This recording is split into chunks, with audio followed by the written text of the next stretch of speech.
Hi, Maria here. Welcome to my channel. Today I have a few Middle Eastern fragrances. Some are super hyped up, and these are courtesy of my great friend, Dani from Deep Green Beauty. I'll leave her Instagram channel link below. She has amazing taste in fragrance and so many amazing photos. Her content is great on Instagram. She also has a channel that is in, I believe it's in Portuguese. She's originally from Brazil.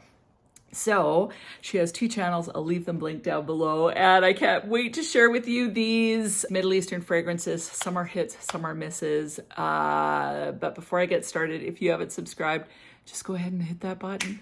Join the weird, wonderful family. It would be amazing to have you part of the community. And let's get into this. I have all my notes in my perfume journal, so I'm going to be using that.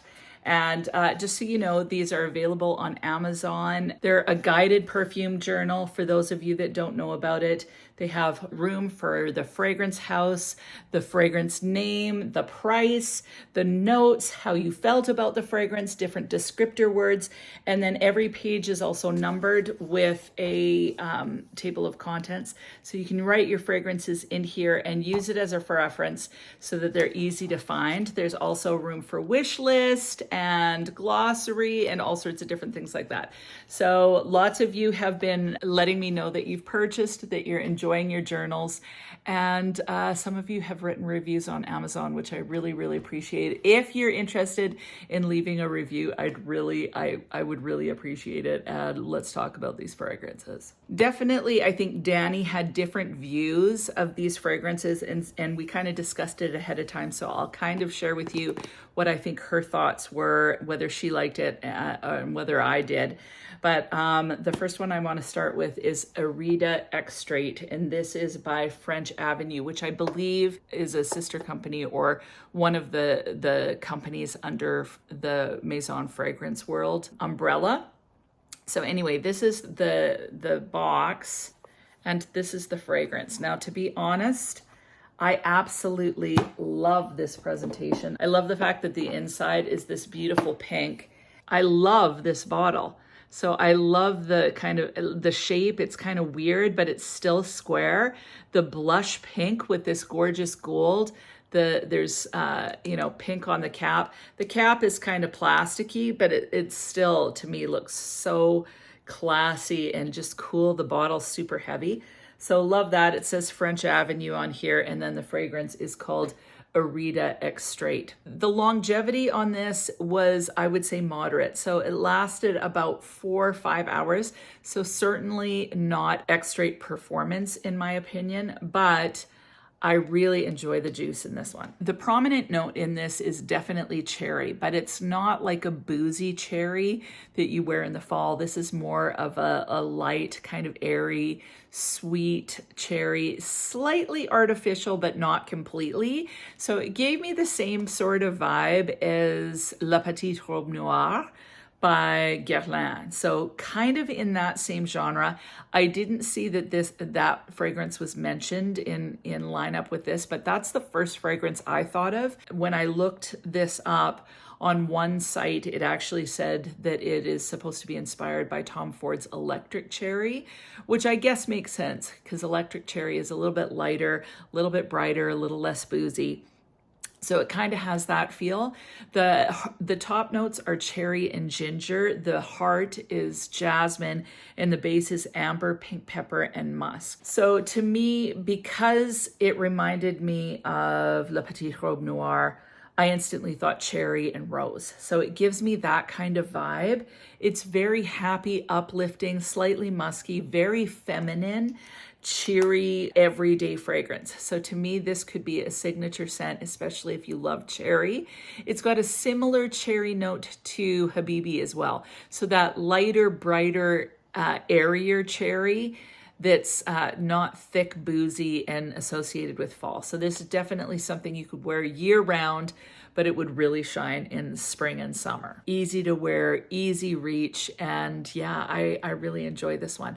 And I just absolutely love this bottle. So this is definitely a major like. It's not a love, but it's definitely a major like for me. And I can see this being mass appealing, many people really liking this. And I believe this is one that Dani really enjoys as well. Next fragrance is Rose Noir, and I'm really always impressed by Middle Eastern fragrance packaging because it's just always quite luxurious. No exception here. Now this bottle is super classy and sophisticated looking to me as well. Oops. It's like a rose with petals. It's called Rose Noir. And I like the color of it. It's kind of almost like a taupey pink color. So really kind of unique color to the bottle, but it's very classy, almost looks like a sculpture. So really, really enjoy it. Now, the thing that I would say about Rose Noir is that the name does not suit the juice of the fragrance at all. So this has ginger, jasmine, and Sicilian orange in the head. The heart is vanilla bean, powdery notes, C notes, and the base is musk, cashmere, sandal, and ambergris. And this fragrance is put out by Ahmed Al-Makabri or something like that. Rose Noir doesn't fit it. First of all, there's no rose in here at all. And second of all, it doesn't smell very noir. So when I hear the word noir, I think femme fatale, major, like seductive, sexy fragrance. This one is quite sexy, but it certainly isn't what I would consider like va-va-voom. But it is sexy because it's quite sweet. This one is reminiscent of something like Olympia or even Olympia Aqua Légère. So the ginger, the orange, very, very similar. It's kind of a fruity, orangey, vanillic fragrance with just a hint of salt in it. So it doesn't come across to me as salty as Olympia, but it does have kind of that salty combination that reminds me more of the Aqua Légère. So the salt is pared down in Aqua Légère, and I would say it's pared down a little bit more in this one. This one does have quite a lot of powder, but as it settles on the skin, it just gets a little bit sweeter, a little bit more vanillic, and then a little hint of that salt, which kind of balances out the sweetness so it doesn't feel too thick or cloying. This fragrance could be worn all year round, but personally, because of that kind of breezy salt feel or ozonic feel, I think it's perfect for kind of summer evenings. I think it would work great for that. So really enjoy this one. I wouldn't purchase this one because I already have Olympia Aqua Légère and I'm a little bit tired of that scent profile. I think this is a more wearable version. So if you kind of like the Olympia, but you're like, oh, the salt is too much, the salt isn't too much in this. So if you kind of were drawn to it, but you were a little bit put off by the salt, this one may be great for you. Longevity, again, fairly moderate. The vanilla helps it last longer, so I'd say about 6 hours. But overall, really nice kind of feminine, powdery vanilla, a little bit of saltiness, a little bit of kind of ginger orange vibe in the opening there, and a solid fragrance. I won't purchase it, but it is a very nice fragrance. And Rose Noir was definitely a fragrance that Dani enjoyed as well. This video is sponsored by Juliana's Perfumes. They make fantastic inspired fragrances for some of our most beloved niche fragrances. So really enjoy them. They're extrait de parfum, so I really appreciate the longevity on them. Currently, they have 2 different sizes. They have 10 mils and 40 mils. They've just switched over to 40 mils. And they have this amazing blend that I'm just in love with. So it's kind of like a shoot off of one of their inspired versions. So it's called A Kiss in the Maldives. Now, first of all, I love the artwork on this one. Like, it's just, I wish I was there. This is inspired by One Umbrella for Two, which is currently one of my favorite fragrances. It's kind of black currant blueberry-ish smelling. It's just spectacular. Like, it's stellar fragrance. I have A Kiss in the Rain, which is the inspired version of One Umbrella for Two. And Kessie has One Umbrella for Two. She smelt Juliana's version and she went, That is amazing, and it's definitely more potent. So I was excited about that. This is a Kiss in the Rain mixed with this ozonic note that Juliana's has come out with. So this is that same kind of blueberry muffin feel. So a little bit of a blueberry muffin with this beautiful, fresh, ozonic, kind of airy feel that makes it feel just perfect for spring, summer. Well, you could wear it all year round. I'm addicted to this. It's a little bit sweeter to me than a Kiss in the Rain. I definitely get the currant in currant registers, and there's a tea note in here, a little bit of muskiness. It's got cyclamen, which feels a little bit to me aquatic anyway, but it's so refreshing. It smells like some sort of juicy spring rain. That's the vibe I get from this. But there is this kind of blueberry muffin feel to this fragrance as well. So I think a lot of people notice kind of a blueberry muffin type vibe to this. It's addictive, but then when you add the ozonic note in here, it makes it a little sweeter, a little airier, a little bit more spacious, super sexy. The picture on the front to me is perfect. Like, yeah, like yes, it's sexy, it's relaxed, it's delicious and delectable. It's amazing. Like I basically can't put this one down. So love this fragrance. It will be linked down below, and yeah, check out Juliana's perfumes. We're talking about dupes. A lot of these are dupes from the Middle Eastern, not all of them. This is kind of like a dupes plus their own little twist on it, and really, really enjoy it. Now, one of the fragrances that is the most hyped up right now is Seher or Ser by Lattafa. Again, this bottle is really cool. I read one comment said the bottle was straight out of hell. I don't think it's straight out of hell. So this is the bottle. Like, look at that presentation with this like thing here and just this bottle. Like, it's so crazy. The bottle is, it looks like a Chinese dragon to me, with it's holding some sort of crystal in its mouth, but it's totally the Chinese dragon look. So I think it's actually quite opulent, but this bottle is super top heavy because this is so gargantuan. And guys, like, you can pull this off. Like, it's too bad it wasn't just a little bit bigger so you could wear it as some sort of like bracelet or something. But like, look at this, guys. This is like brass knuckles, man. Like, you could wear this as brass knuckles, and I'm telling you, it would do damage no matter how you use this. Like, if you need to take a fragrance in some scary area of town, bring this one with you, because seriously, boom, like, that is, it's power. Like, this ups your fighting game for sure. Like, this is crazy. But yeah, it's kind of a cool piece of art, but it's not very practical. It ends up being very, very tall, very top heavy. I'm scared this would break bottles because it's so heavy, but it's cool. I think it's cool. I don't think it's straight out of hell at all. This is considered an amber floral. In the head or the top, it has bitter almond and cinnamon. The heart has palmerose, akigala wood, and jasmine, and the base has tonka bean, vanilla absolute, and amber. I don't like this fragrance at all. Now, this is one that I believe Dani really enjoyed. I don't enjoy the fragrance. What I find, this reminded me honestly of the Paris Corners Tusquine, that caramel cascade, kind of in the same family as that. So kind of a vanilla plastic. The bitter almond comes across very plasticky to me, and I couldn't get past it. I find akigala wood to be challenging at times as well, because it is a synthetic version of patchouli that is not my favorite note. So I wanted to like this. You know, smelling it off the cap, it smells good. On the skin, this is beast. Like, it lasts a really long time on the skin. Longest fragrance out of all the ones I'm talking about today. So great longevity. Some people said it smelled like Vanilla Sex by Tom Ford. Kind of. I get where they're going with that, with the vanilla and the bitter almond.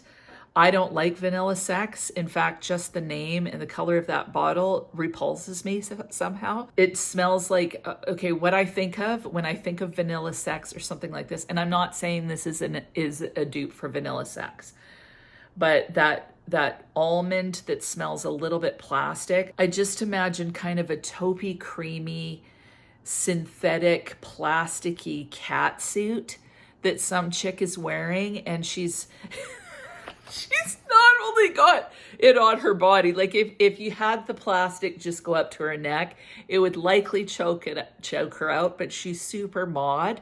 So she's got like black bangs that kind of come across like this, but she's actually got like the plastic kind of comes around and enshrouds her whole entire head. It's long sleeves. It's hard to move. When she moves, it's supposed to be sexy, but instead it sounds awkward. Like that's what this smells like to me. Like I just think of a chick in a creamy taupey plastic suit. Encompasses her head. Like, I'm sorry. I'm not a fan at all. I get that this is supposed to smell sexy, but it smells too much like polyurethane to me, or plastic. So I can't get on board with it. I think that the bottle is cool. I think a lot of people might like this, but I'm never a fan of that plasticky Play-Doh synthetic smell. And when that happens in fragrances, it's an immediate no for me. So this one, amazing longevity. This is my face because I cannot stand the smell of it so much. At first whiff, I'm like, oh, and then when I put it on the skin, it just goes funky. Even smelling it on the cap now, because I've associated it with that, I just think plastic cat suit, and this woman isn't even like, I don't find this woman to be overly intriguing. She just kind of shimmies along in her awkward plastic suit. Like there's nothing exciting to me about this one, and to me it smells like a lot of those. It reminds me of Caramel Cascade. Like I smelled that once, didn't like it, didn't want to smell it again. Same thing with this one. I'm just not a fan. What about you? Have you smelled this? If you have, weigh in. Tons of people like it, but I'm not a fan. But this would be a good weapon. And seriously, as a statement piece, like this is a pretty freaking cool bottle if you ask me.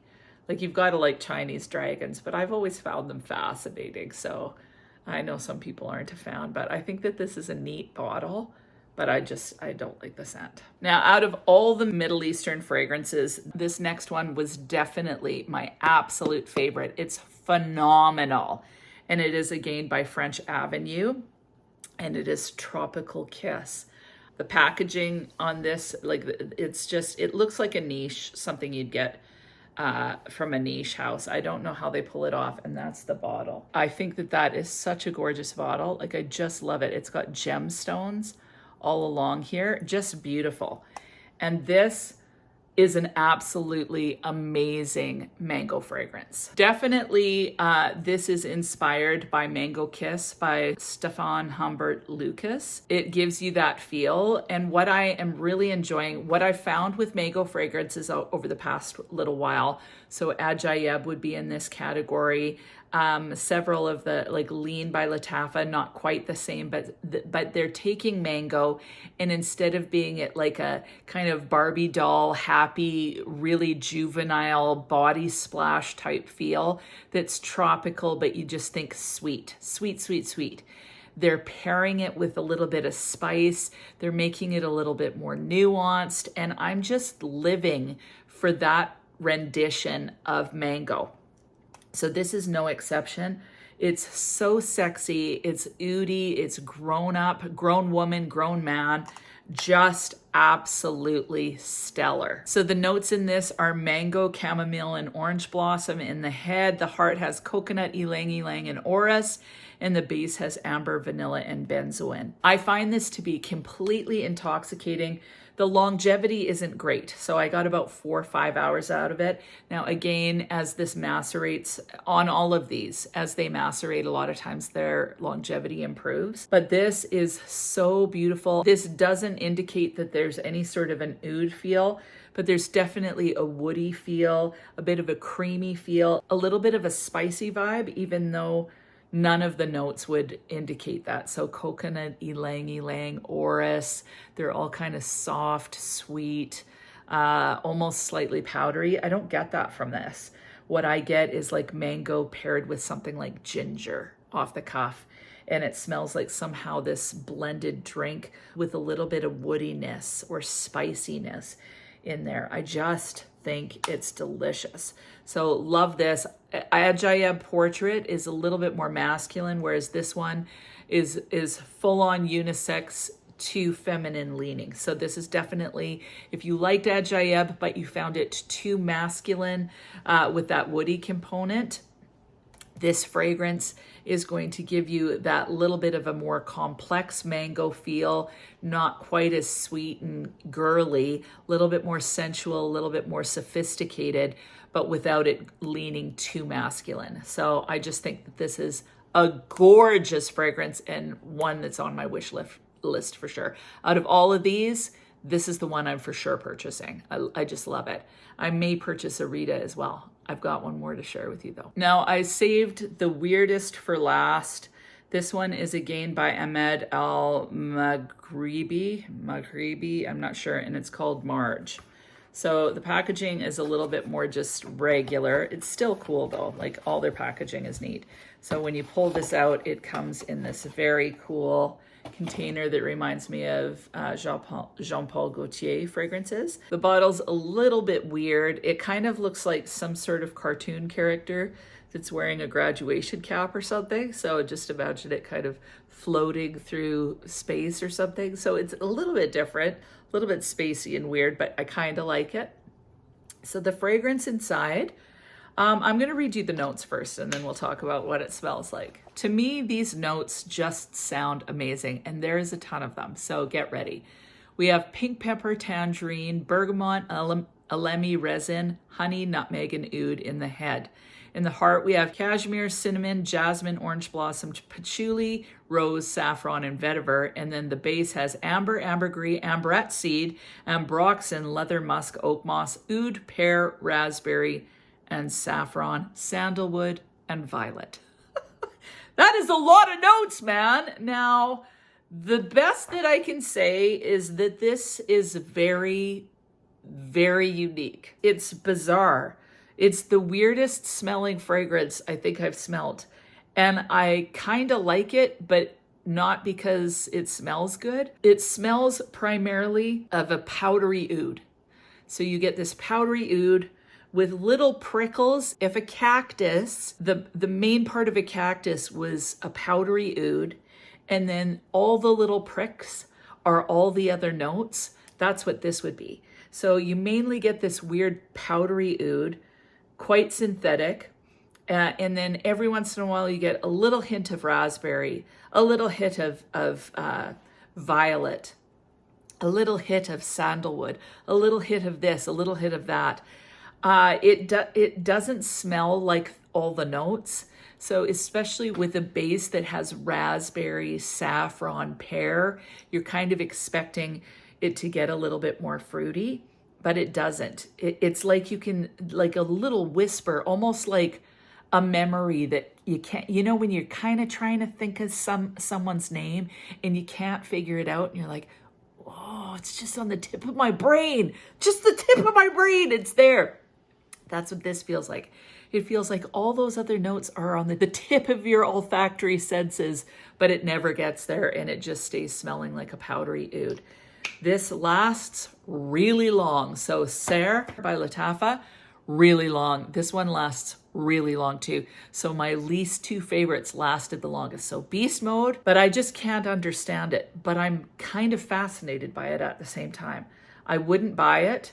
I wouldn't want to smell like this, but I kind of enjoy sniffing it. And it's not off-putting.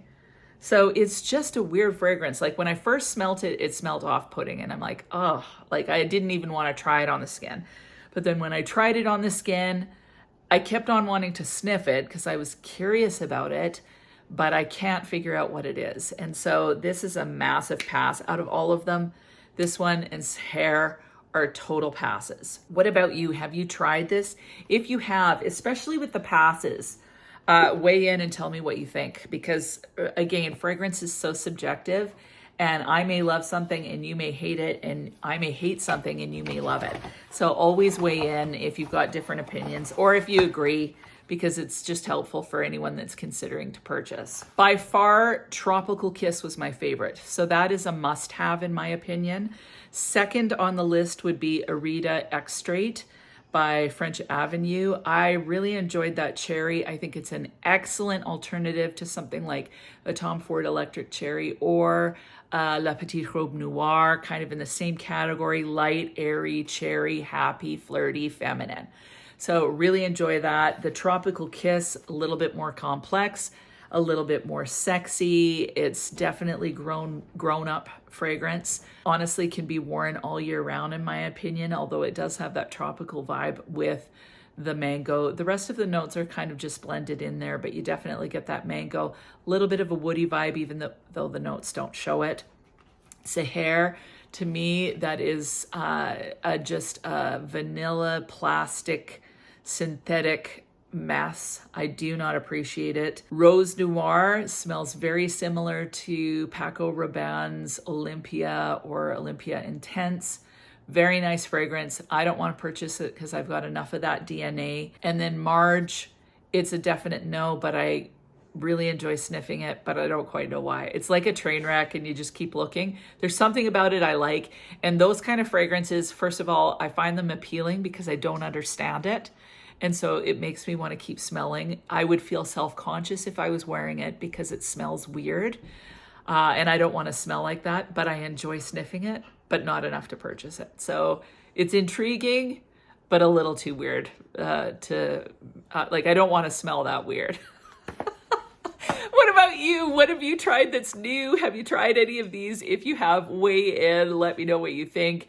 If there's a Middle Eastern fragrance that you're just dying to know about, that sounds amazing, that's totally viral, then I need to go ahead and purchase. Let me know about it. I would love your recommendations. Don't forget about A Kiss in the Maldives by Juliana's Perfumes. Thank you, Juliana's Perfumes, for sponsoring this video. Seriously, I love this. And I honestly, guys, I do not talk about one of their fragrances unless I like it. I've got many, many samples and I choose the ones I enjoy. So I am sharing with you my honest thoughts. I'm very glad to have this bottle, and I actually thought about putting it in my top 10 for life because I love it that much. So anyway, everything will be linked down below. Have an amazing week and we'll talk to you soon.